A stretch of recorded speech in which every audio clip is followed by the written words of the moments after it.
Thank you for tuning in on Koppen with Comic. I'm Brian Koppen, and we're with comic Rishi Mathur.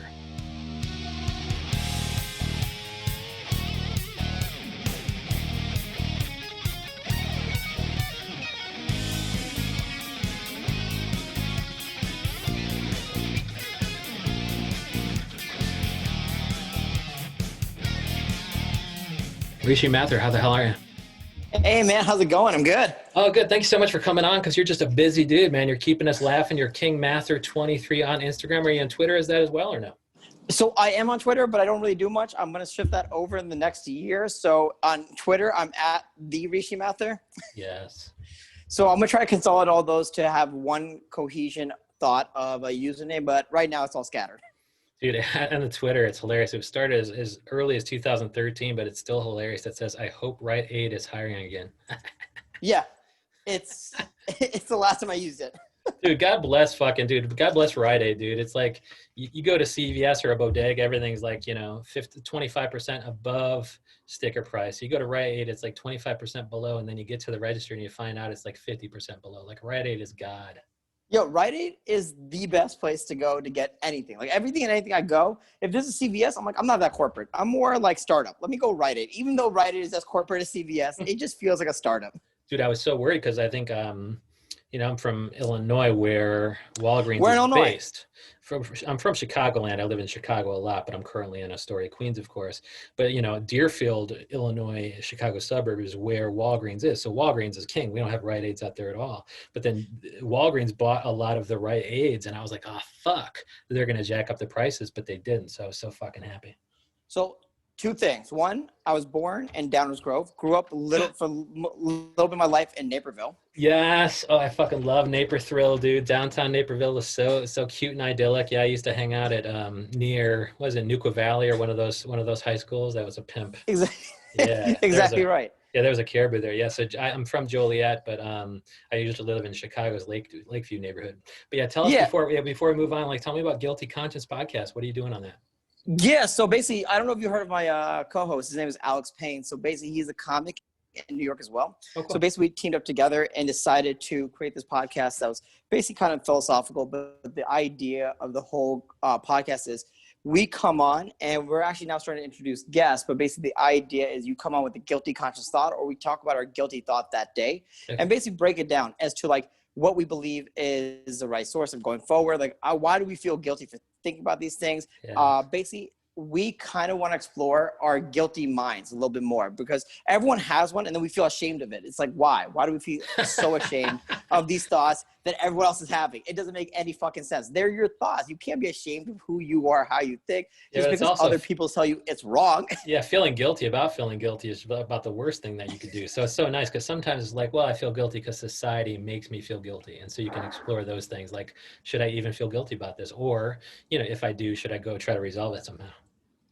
Yeah, exactly right. So the idea would be like, if you feel guilty about a thought, well, break it down. What is making you feel guilty about it? Is it society? Is it you trying to change as a person? For example, one thing I'm feeling guilty about recently has been like eating meat. And even the thought of eating meat made me guilty because the idea, I grew up eating meat my entire life. Like I grew up eating chicken and everything. And then slowly I introduced to myself beef and all these other things. And so I basically eat everything. But the problem I'm having right now is that there's two things. Once, the meats I'm eating stopped really. So as I'm getting older, my body's changing like dramatically, right? And so meat now no longer supports. I'm 30. Okay, it's changing at 30. You thought you had so much longer, yeah. You know, it's like in your mind, you never thought that your body would start failing you until you're 40 or 50. Yes. And I was like, that's when my body will start failing. But it's failing on me now and hard. So every time I eat meat, it's just like taking me forever to digest it. More importantly, I wake up the next day feeling like shit. And second of all, the more meat I consume, it's weirdly related to if I can perform for sex that night or not, because my body is really changing. And so I notice when I eat more vegetarian, I become less ED, which makes no sense to me in any sense, because there's no science behind it, but I don't understand. So that's what's happening. So now ever since that happened, I'm thinking about, well, I should save the animals. Now I'm having a guilty conscious thought about being more vegetarian for A, saving animals, B, for my own health, and C, we really as humans don't need to eat meat or as much as we consume of it to live our lives. We just consume of it because we as humans are at the top of the food chain. We're so above it that we could do whatever the fuck we want to do. And so therefore we overconsume on certain meats and certain anything. We just overconsume constantly. I love Like, it. have you ever Yeah. thought about walking out? Like, I'm scared that something's going to attack me. That's not a human. No, I don't fear anything else but another human. That's how high in the food chain we are. Yeah, I love those couple things. Like, first of all, I think Wolf of Wall Street, he's like, I'm putting in 12 drops of Visine instead of the recommended one. Like, why am I abusing Visine? That's so fucking ridiculous. But also Bill Burr said something like, for me to live, three different animals have to fucking die. That's so funny. But going back to, you said ED. So you're saying when you don't eat meat, do you perform better sexually?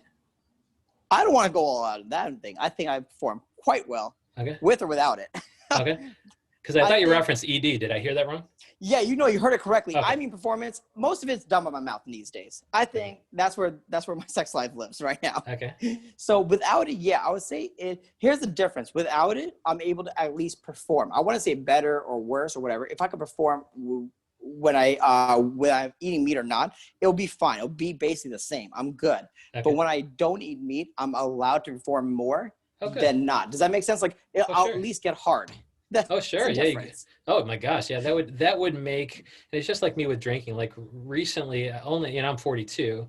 And so I only recently discovered that drinking excessive whiskey every night of the week will fucking just kill me as far as, digestive difficulty the next day. Like I'm actually going to the bathroom in public places during coronavirus. Like I don't use the bathroom ever, like as far as going into a stall or whatever. And so it took that to make me stop drinking excessively. Whereas, if I couldn't get it up, that would also make me stop doing a lot of fucking things like eating meat.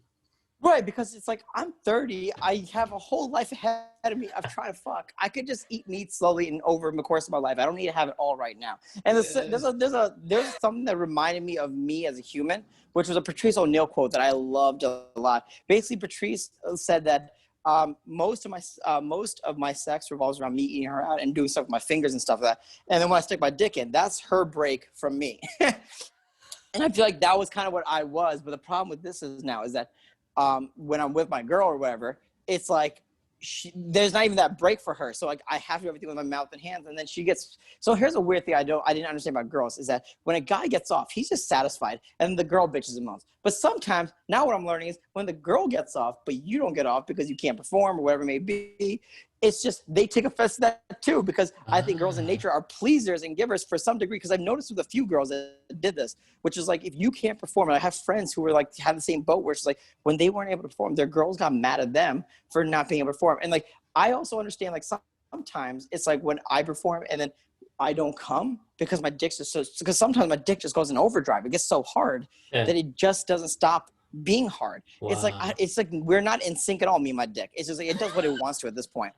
And so but they're mad at the guy because he came too soon or whatever, but we always think they're mad because they're disappointed. But if you got them off via another way, they're still mad because then they don't get us off. Yeah. Because then they're like, well, is it me? Am I not attractive anymore? I'm like, my dick's so hard, it's not going down. How could it be you? Think about this. It's just like, it's not my fault. You're tired. Yeah. And we can't go anymore. I just can't come. And so it's like, and then so I'll just be like, I'm like, you come? She goes, yeah. I'm like, yeah, I know you came, but like, do you want to go again? Like, do you want to get another orgasm? What's going on? She goes, no, I'm a little tired. When are you gonna come? I'm like, it's not gonna happen for me and for like a long time. So you want to keep going? Keep going. If you're done, I can be done. I'm like, this is where I'm at in my life now. Well, I love it. I mean, are you talking? It's nice. I think I was talking to Courtney Farrington about something like that. And he said something like, "It's good that we share these things with our friends so that we don't feel so alone." And it sounds like you and your male friends are sharing, like, "Oh, you're not the only one with this difficulty. I'm having the same problem, and the reason why she's pissed off is because she can't get me off." And so, you're talking about this with your friend group, and are you talking about this on stage? Well, here's the thing. I talk everything on stage. Now, there's only a few things I don't tell on stage, which is because it depends on the dynamic. So me as a comedian, I'll talk about my entire life on stage. There's certain aspects I can't talk about, mainly because if it's like I know I'm gonna offend the people who are this is about, and that I see every day. So it's like, why go through the trouble of getting that headache at home when I don't need it? So there's a few things I won't talk about, but anything that I could talk about that relates to me and directly to me, that's all me, right? Like any thoughts I had about rape, I'll say that. I don't give a fuck about what it is. There's only one person I try not pissing off, and that's my girl. Other than that, I don't give a fuck who I piss off, where I piss them off from, because the difference between pissing somebody else off and your girl off is that you could run away from all those people. But if you're going to be with your girl, you can't run away from her. I'm like, you can leave. Yeah. But at the end of the day, if you're really going to be with her, you're going to have to go back. And that I don't like facing. I'm just too much of a coward to face that bullshit. Wow. And I mean, and one of the topics today with, kind of dovetails is the sexualities of people and kind of what's your interest in that? What can you say about it? So here's the thing. This is a topic I've been thinking about for such a long time. Okay. Maybe for the past 3 years, before right when I got in like the crux of me doing comedy well, I had such a fascination with not just pussy, right? I have a fascination with sexuality as a general, right? What can we do with it? How far can we go with it? Because if you notice the patterns of what's happening with human nature is that we have people today that are switching genders. We have people that believe there's something they're not. And so it's like, why could there be gender fluidity, Right. but there can't be sexual fluidity? People are either straight or gay or they're bisexual. We're trapped in these boxes, which makes no sense to me. So I believe sexuality is more than just being straight or gay in the sense of we're everything. We just choose what we want to be because we have that, because of our minds and the way we believe we're structured, our physiology to be structured when we look at people, our chemistry in our body tends towards one another. But if you blindfold yourself, your dick will not give a fuck what it's fucking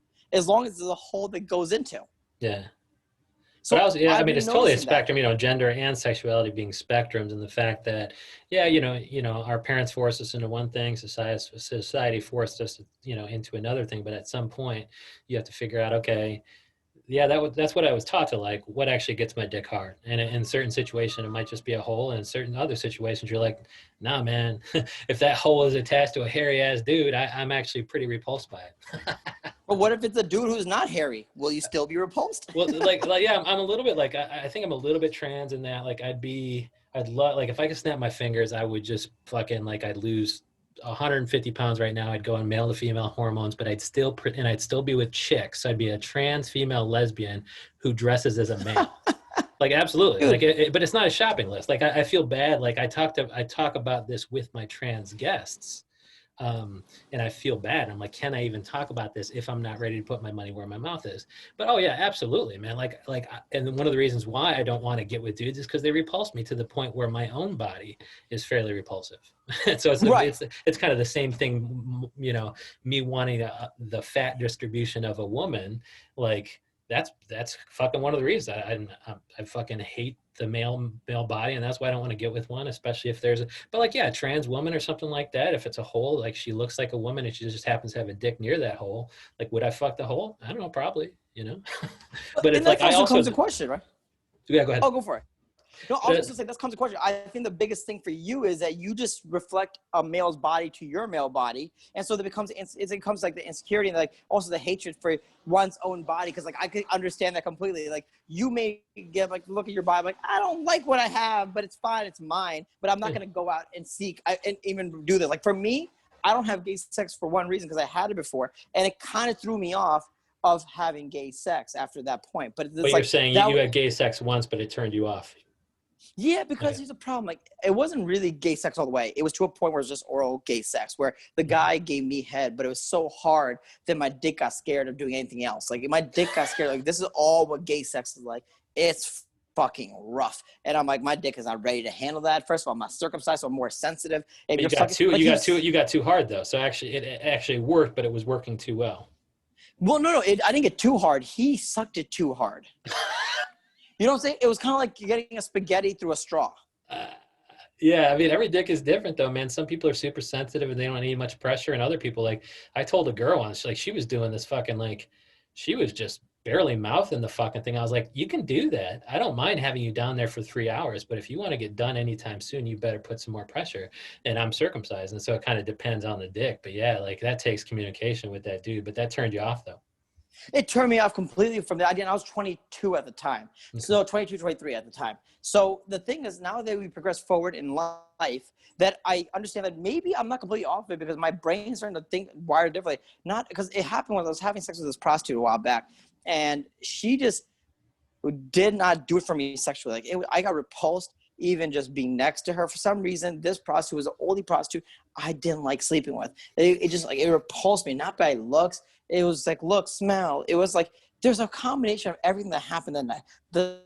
how she was sexually, like it was just everything about it that was just terrible. And if that was my first sexual experience, I probably would have been like asexual. I'm like, this is what pussy is like. This is kind of fucked Yeah. up. I like my hand better. But then I realized there's so many different types of people out here that not everyone's going to be the same sexually. Everyone's going to have their, and then you start realizing, what are we? What am I? Can I be more than just a straight male?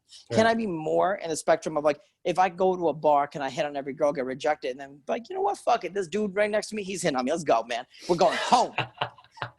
I think some people do that. They're just like, and you know, I don't really know if people do this, but it seems like certain people might be like, I'm tempted to think the possibility exists that somebody's like, I'm doing better in the gay community than I am in the straight community. Like I tend to think I could get a hotter guy on Grindr than I could get a chick on Tinder. And I don't know that for a fact, but like, I wonder if there's some people out there who are actually like, yeah, I just want to be with the hottest person possible. And if that means I have to be gay, I will.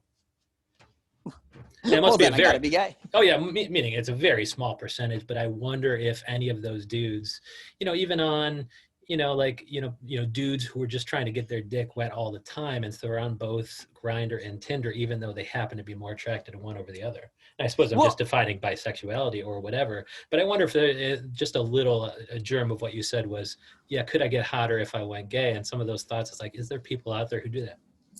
Well, if you look at it as the spectrum as it is, right? So we look at as sexuality as a spectrum, right? You're not totally gay, you're not totally straight, you're just in the middle. You veer towards one or the other, right? Right. If we let go of that, you guys need this space? All right, we let go of that concept, that mind concept, and we look to vet differently in our heads as to, we are looking to vet through personalities and through thoughts and maybe through looks and stuff like that. Instead of genders, I think we could go a lot further. I think we could, because then your brain opens up and thinking like, all right, cool. If I want to be with the hottest person in the bar tonight, it could be with both, either gender. Yeah. Either, any gender, right? Right. It could be with anything. So essentially, you're just looking for the hottest people, and now you open your world up more to sleeping with more things, right? Now, as time goes on, you'll start getting preferences, and obviously, you may not like rubbing dick against dick, so maybe you might have to look into deciding how you want to be sexually at that point, but then stop limiting yourself to a box of what it could be, right? Because I'm already limiting myself through it for 28 years to just females, right? And I kept getting frustrated. How come I can't pick up the girl I want? I'm always getting these other types of girls, blah, blah, blah. It's like you become in this head of like, I want to get this specific girl and these girls, et cetera, but I was never able to get those girls, right? And so I'm basically going home alone all the time. Why should I go home alone when I went to a gay bar? Gay people love my ass. They kept grabbing it, doing things. And I'm just like, damn it. I could have so much good sex tonight. But, and I guess the question I have, and I think I brought this up with Charlie Dawson once, was what's the responsibility to the other person while you're experimenting? Which is, you know, like I said to him, I think that, yeah, you know, if I tried gay shit, I tend to think I'd be like, oh, this fucking blows. I made a bad decision. And he's like, I had the opposite experience. Like I had it or whatever. I had this, that, or the other, and it turned me on. But if it turned me off, if it repulsed me, like, is it doing the partner a disservice to try to kind of lead him on like that or whatever? Like, what responsibility do you owe to the other person when it comes to experimenting? Just sexual honesty, right? So not after, it doesn't have to be after the fact, because we don't have to be brutally honest all the time. Like, oh yeah, I didn't like it with you. No, like that makes the other person feel terrible. But I think sexual honesty, be like, hey, this is the first time. I don't know how I'm gonna feel about it. Or I've been experimenting with this section. I don't know how I'm gonna feel about it. But if you're willing to go move forward, let's do it, right? Like sexual honesty beforehand is kind of like consented. But even then, you could, as long as you have said that before, you don't even have to do it in the moment because that could ruin it, right? Before that moment even happens, well before, like you could just set precedence of what it is. Sexual honesty is a huge thing. Once it's over, and if it wasn't for you, you're just like, yeah, it was okay. Not for me, but I appreciate it, right? Just make people feel, you don't have to make people feel shitty, but make them feel good. It's like, I appreciate you. Thank you so much. Like, that's fucking great. Yeah, I appreciate it. For the German guy, I didn't do that. For the German guy, I was just like, oh, it was lovely. He goes, so you want me to suck your dick tomorrow night? I'm like, I don't know. But then here's the thing, he did anyway, because he's like, give me a chance. I'm like, I have a soft spot for people and give them second chances. Other than Trump, even though I didn't vote for him the first time. It's just like, I always had a soft spot of just giving people second chances. So like, you know what? I'll give you a second chance. Suck my dick. And did you tell him to do it softer this time?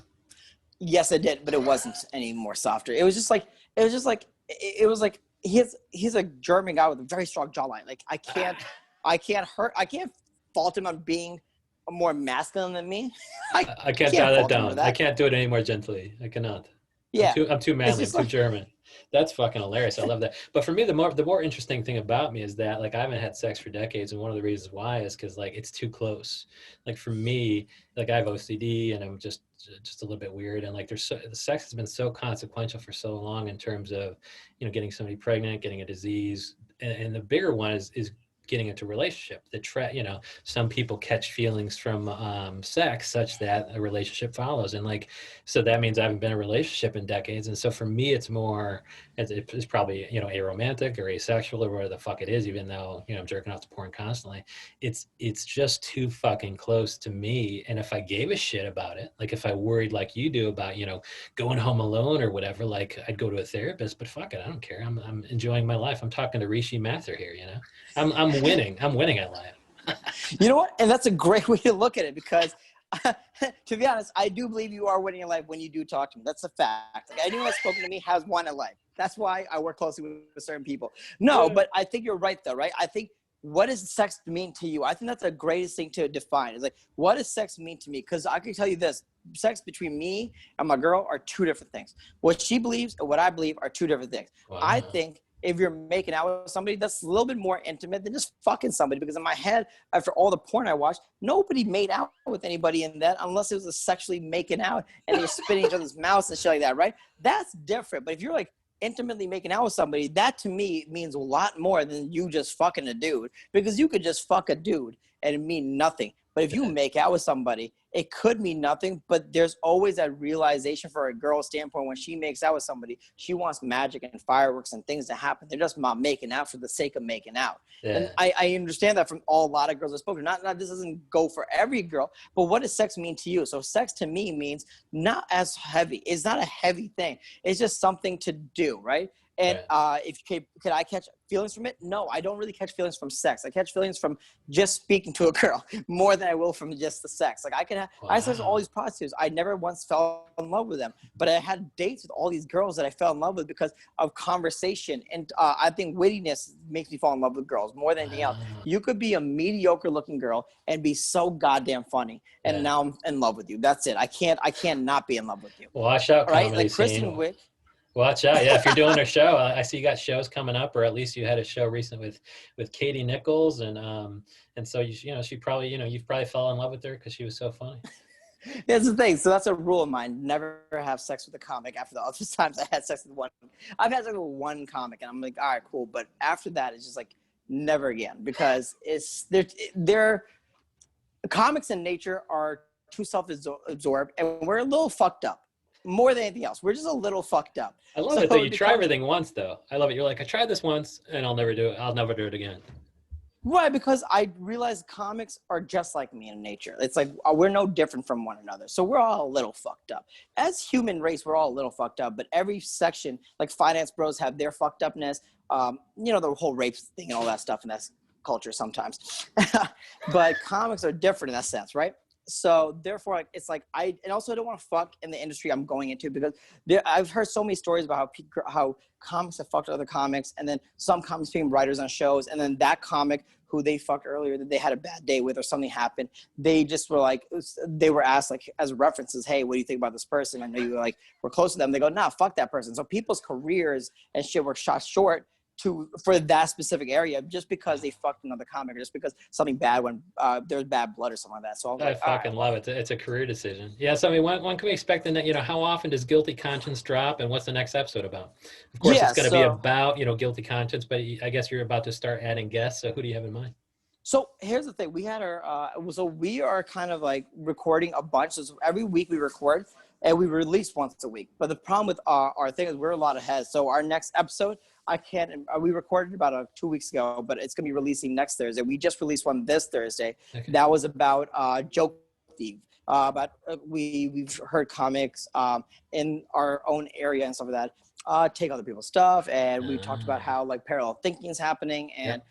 all these things, and we talk about what does it mean, how does it go down, and we also heard a comic on AGT do a bit that was basically like Chris Rock's bit, and Ah, it was just like for us, we're like, I don't know, but that was what that was about. But then we also talk about ourselves and how like we've been called out and like what happened then, like where all our mindset was, and I'm just like, fuck, man, like, and like how it like breaks out a comic for knowing like they did something wrong, and so now they got to stop, and all these things that happen within that. So that was our last episode. Our next episode, I can't remember exactly what it's about, Okay. but it's gonna be a good one. That's all I can tell you. Yeah, I love it though. Like that, like a joke thievery or whatever, parallel thought and being confronted by some rando on Twitter about parallel thought, it can lead to a guilty conscience and a hilarious motherfucker like Rishi Mathur. But it's just like, the biggest thing to do when you're as funny as Rishi Mathur is delete the fucking joke and tell 40,000 more hilarious jokes.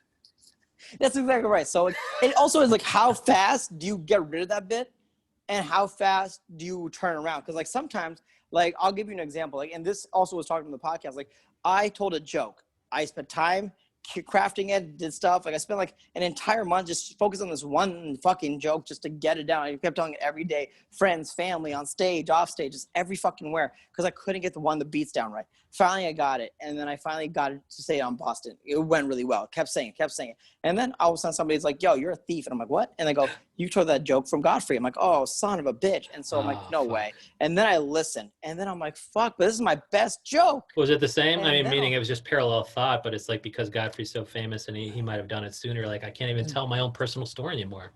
Well, here's the thing, though. It's not even. It's like Godfrey told a joke about his immigrant experience with his immigrant father, who says, and all immigrants say the same things. Like, it doesn't matter who it is. So it's like, it hit me the way I got that punchline was because my mom literally said that to me to a degree. And so it's like, all right, well, we just got to make fun of this moment more, right? And so that's what happened. And so it took me about 3 months just to let it go. But I did it for 2 months after that, like here and there. And I'm just like, and I stopped, and I completely stopped, and I'm just like, fuck it, this has to go. I have to get rid of this completely. And then and then what I started learning was the way to craft a joke to not make it very similar to other people is just you have to talk about something literally exactly moments that happen to you in stories that you could exaggerate and tweak that way.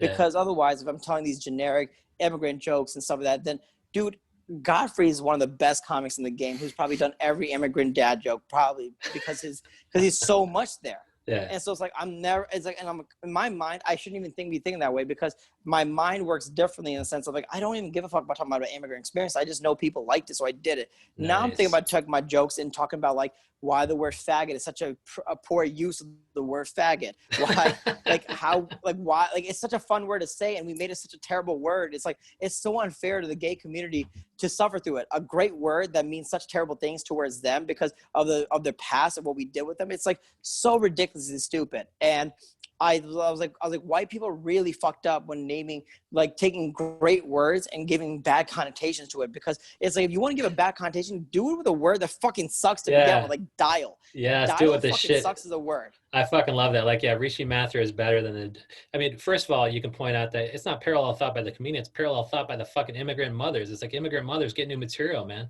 But like finding that, oh, Rishi Mathur is better than that. He doesn't, he was just telling this immigrant joke to make the crowd laugh, but he's got 80,000 more things that are even funnier. So we're gonna expect all that from Guilty Conscience Podcast, and we're gonna keep track of all of that. King Mathur 23 on Instagram, the Rishi Mathur at Twitter. So Rishi Mathur, thank you so much for coming on. Hey, thank you so much for having me. Take care.